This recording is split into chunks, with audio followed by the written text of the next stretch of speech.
Hi, I'm Shep with Atomic Rules. In this video, we are going to demonstrate the throughput of Atomic Rules Arkville data mover running with Intel's Agilex-F series FPGA devices. If your application requires high throughput and low latency between FPGA logic and host memory, and if ease of use and standards-based design are important, then this demonstration is for you. This demo is important because applications wish to use the throughput that PCI Express Gen 4x16 can provide. By harnessing this technology, built into Intel's Agilex-F series devices, and bringing Arkville's own architectural innovation on top of stability, this demo will show how close the practical can come to the theoretical. Most of you know about processors, FPGA, and PCI Express. But what is Arkville? Atomic Rules Arkville is a complete solution to the problem of moving data between FPGA logic and host memory. Arkville abstracts away levels of hardware, software, and system complexity, delivering a trusted conduit for data motion with industry-standard open interfaces. There's plenty about Arkville you can find online, so let's get into the demo. For this demo, we're going to move packets of data between the FPGA and host in both directions, as shown here. Blocks of memory on the host become egress streams on the FPGA, and ingress streams from the FPGA become blocks of data on the host. To demonstrate this in a way that is useful to real-world applications, we will use an open-source, user-space DPDK API on the host and AXI streaming interfaces on the FPGA RTL. Before we run the demo for the first time, we will need to build the application.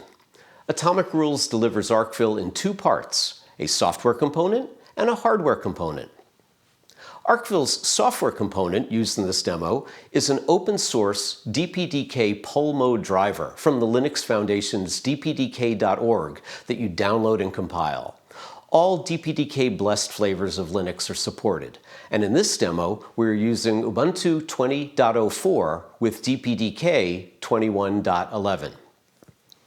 Arkville's hardware component is an unencrypted Verilog netlist that is sold and licensed by Atomic Rules.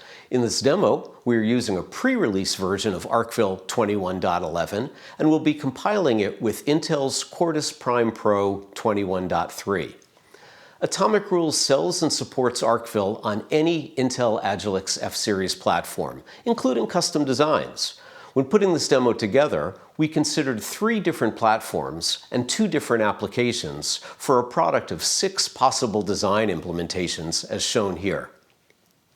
The Intel Agilex-F development card was used extensively during our development phase. The Bitware IA420F has the same F-series FPGA device as the Intel development card, but in an attractive and small form factor. Finally, the Bitware i840F offers the largest Intel Agilex-F device available with multiple interface options. Although we believe Arkville's performance will be similar on all Intel Agilex-F platforms, we'd like to disclose that these tests were performed on an early access Bitware IA840F that Atomic Rules purchased, and to thank Bitware Molex for allowing us access to the hardware. Okay then, with our assets compiled and installed, it's time to load the .sof bitstream file to allow the board to take on the application's personality. We'll just load the bitstream, do a warm reboot, and see if Linux sees our endpoint. There we go. And with that in place, we can run any and all of our applications to measure throughput, latency, jitter, you name it. But this demo is about throughput, useful user application throughput between FPGA and host memory buffers.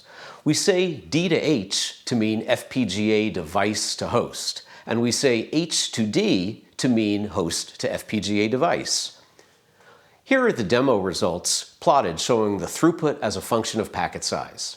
The independent variable of packet size is in the log scale on the x-axis, and the dependent variable of useful throughput in gigabits per second is on the y-axis. The first thing you may notice is that the smaller packets have less throughput.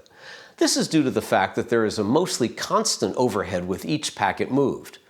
We've calculated the theoretical best-case PCIe performance for this application and plotted that in green.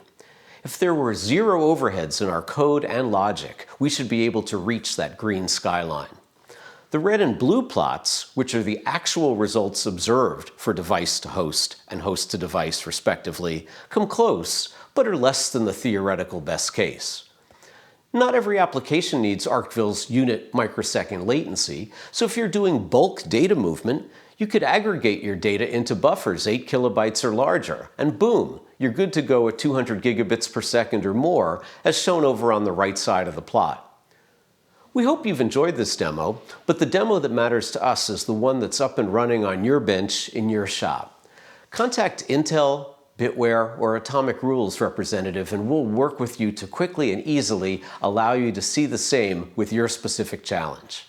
Thanks for watching, and please visit us at atomicrules.com.